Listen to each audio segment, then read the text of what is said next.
After a great stop in Daly Waters, we had our eyes set on Tennant Creek for our next stop. We popped into town to get some supplies and then headed straight out to the goldfields.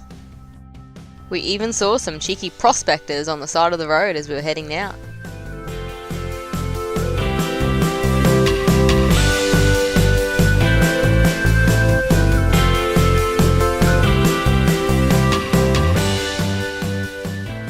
Our camp spot was 60 kilometres northwest of Tennant Creek along a dirt track. It is a designated fossicking area, and the land used to be an old gold mine lease, which was opened up to the public to have a crack.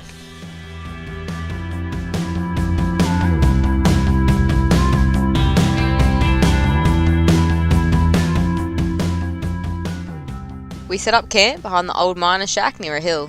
The next day, Kurt was up and ready to go fossicking. Within the first 2 hours, he came back with a bit of gold. I couldn't believe it. I found a bit of gold.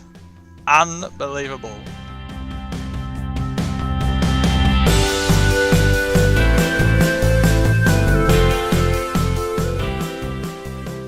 In the afternoon, we went and explored the place. There was a little train line not far from our camp, a windmill, water tower, old mine shaft and some abandoned cars. We did hear a few trains go by over our 3-night stay.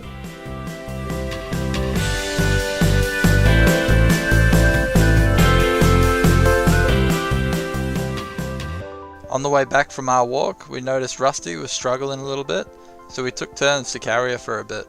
As you can see, she loved it.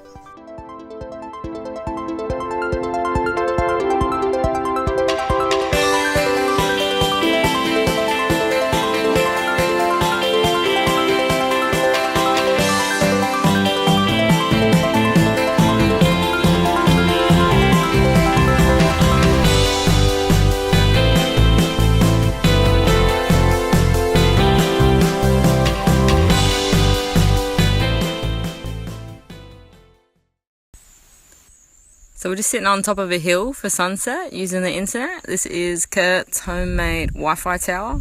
It's my clothesline, a bit of conduit and our Wi-Fi dongle up the top. And it works. Yep. It's so hot, we need air conditioning.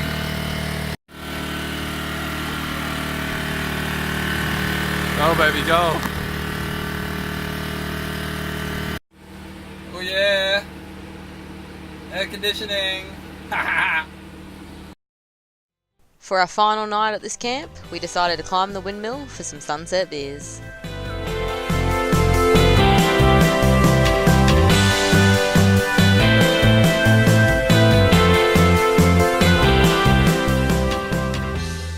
What happened, Kurt? I ripped my pan. Show me.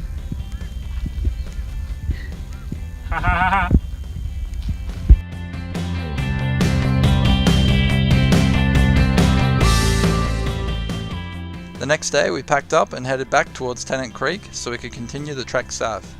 As we were making our way back to the bitumen, we saw two bulls having a bit of a bicker.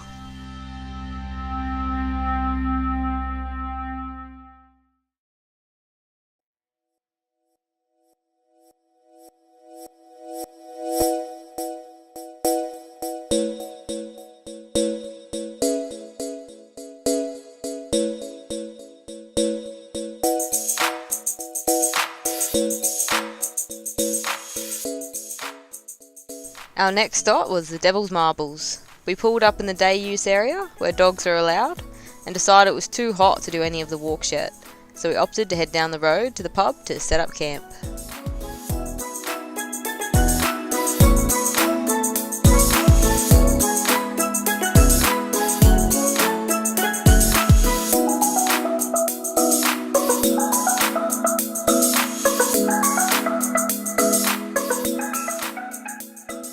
It was surprisingly very lush. It had a pool, award-winning restaurant, bar, green grass in the beer garden, and buzzing with activity. We settled Rusty into the caravan with the aircon whilst we trekked back to see the marbles.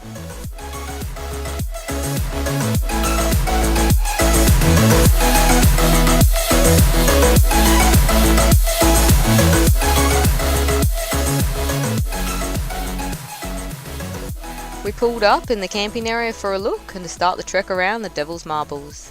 Now the temperature had dropped. You couldn't help but notice the massive bushfire that was burning in the distance.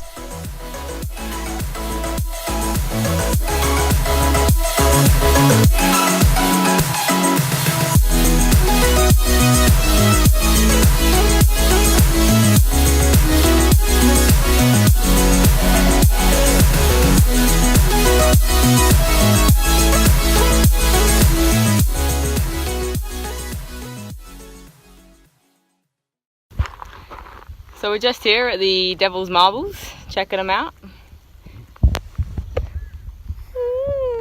There's actually a big bushfire only 20k away. Don't know if you can see it. Ooh, there it is, back there. So it's very cloudy here at the moment. You just see the sun in there poking up. What do you think, Kurt? Pretty cool. Bloody flies. The Devil's Marbles were definitely unique. We had both never seen anything like them before. The sheer quantity of how many there were spread out, plus the obvious rounded shape they had, a must-see spot if you're travelling past.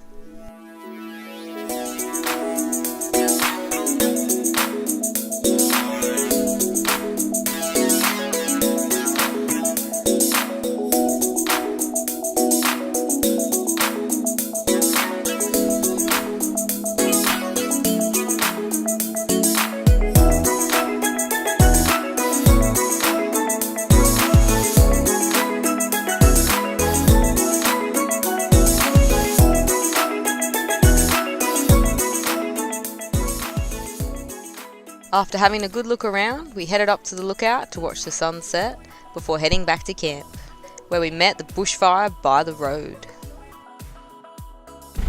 Bushfire at night, it's just 2k's up from Devil's Marbles. It's crazy, right on the road.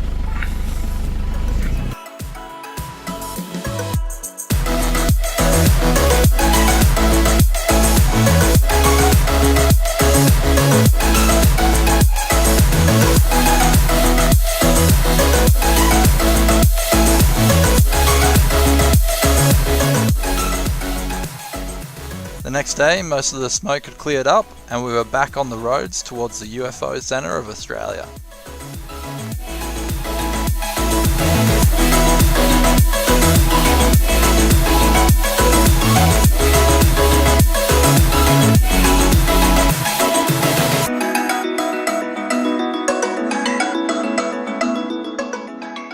It was pretty funny to read about all the sightings and the quirky bits they had about.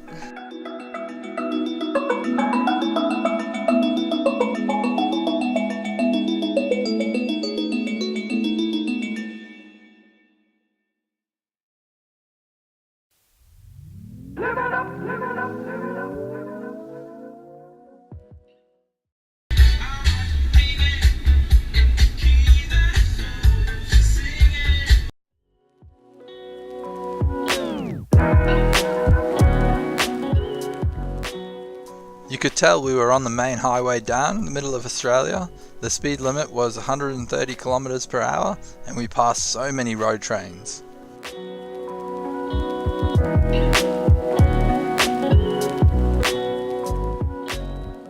It was a nice change travelling along a big stretch of bitumen. No red dust to contend with, and not having to worry about any upcoming corrugations was a pleasant change. It was getting pretty late, so we made the decision to camp at Arltunga, home to some giant Aboriginal sculptures. We settled in for an early night, then the next day we walked up the mountain to check out a large male sculpture. On the way back down, Rusty had a quick chat with the resident billy goat family.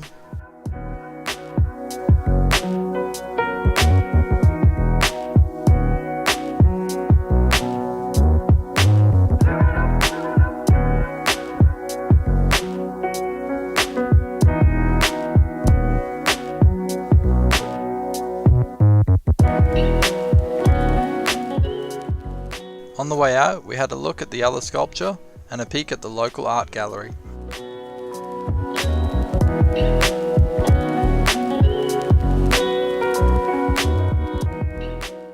With Alice Springs only 134 kilometres south, we decided not to take the easy way and to do an alternative track where we could do some gem fossicking.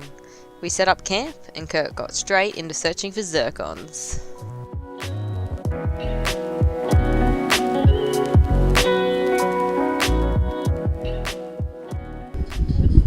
Damn, I just smashed a bit. See the purple in it? We had the place to ourselves for a good 2 days, finding a good handful of different coloured zircons. It was tough labour, but actually finding some and to see the results kept us going.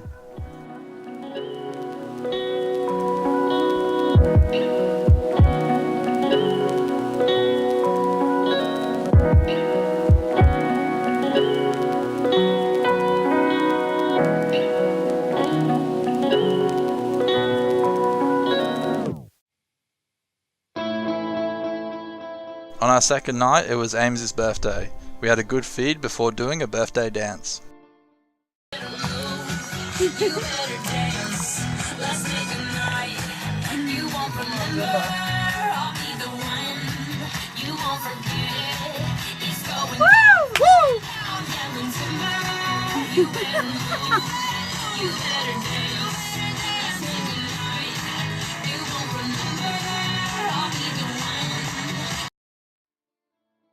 When you're in the middle of nowhere, you create your own fun, and that's what we did. A mini party in the outback. The next day, we hit the road and headed southeast towards Arltunga. It was 130 kilometres of dirt road, which was part of the Bins track to get to Arltunga. It's regarded as a four-wheel drive track, but we had no issues towing our van on it, just a few gates to open and close while passing through.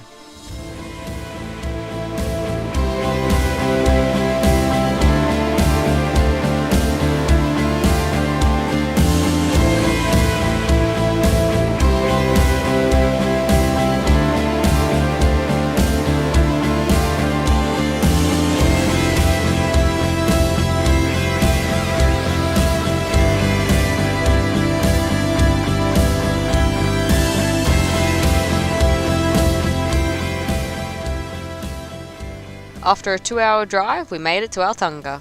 We set up camp at the park, where it was only $5 per head to camp. Bargain. It was no 5-star resort, but you got what you paid for, with it only having unpowered sites, hot showers, and flushing toilets.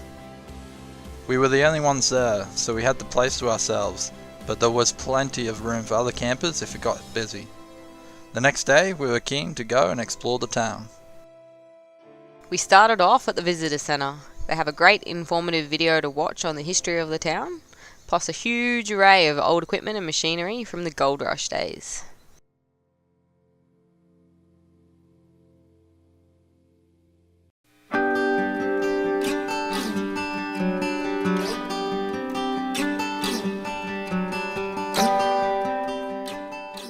It was great to walk around and learn about the history. We are certainly learning a lot while being on the road and visiting places such as this.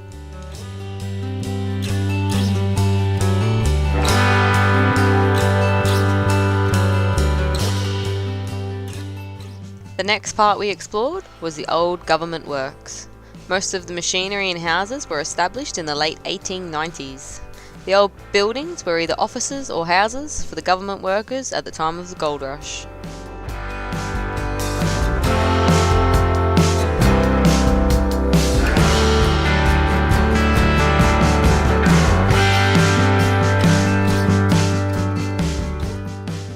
This site was the heart of the Arltunga goldfields until the mining activity slowly faded away in 1913.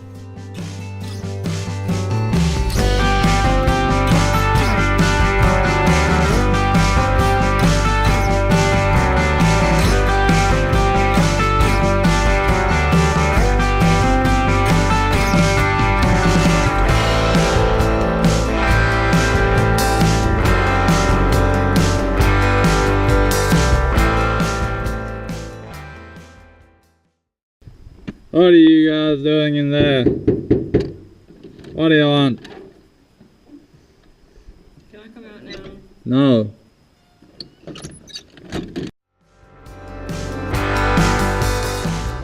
Since we had explored most of the structures, it was now time to explore some of the old gold mines.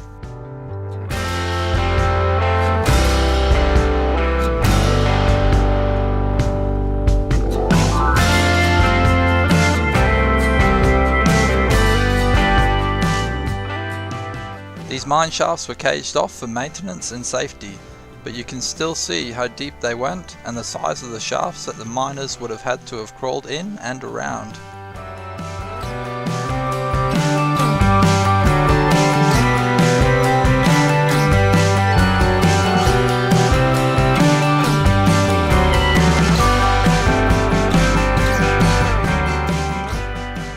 After a big day exploring, it was nice to sit back at camp and watch the sunset over some beers.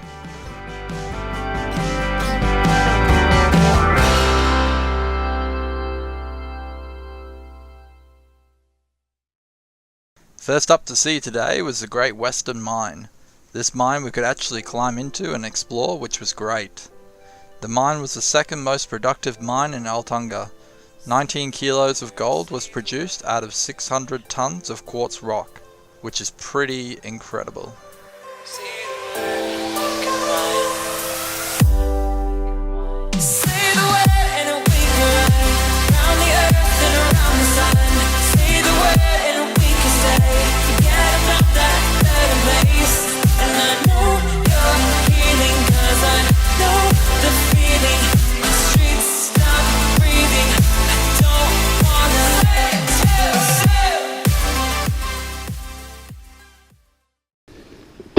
Here we go, guys. We are exploring the old miner's shack. How they lived, I don't know. Let's go see how they work. This is where they prepared their meals. Would have been an oven. It's a bit collapsed at the moment, but it would have been nice and back in the day. Look at this. Look at this, guys. Some old 1800s glass. See how thick it is? Beautiful. Let's go find some more.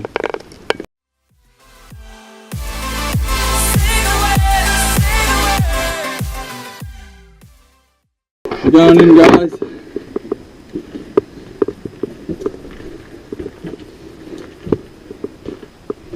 That's it.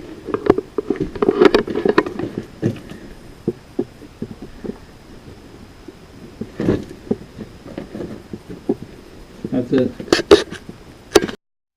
We kept walking up the hill a bit and found the actual Joker's mine. This one was the deepest we had seen in the fields and was estimated to be 70 foot deep.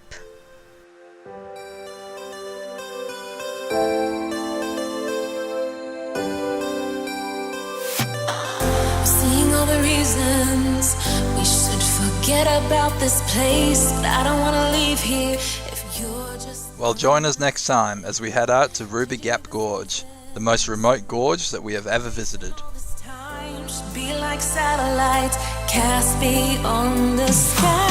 Leave our fate for another day. Riding these horizons, we'll find our way.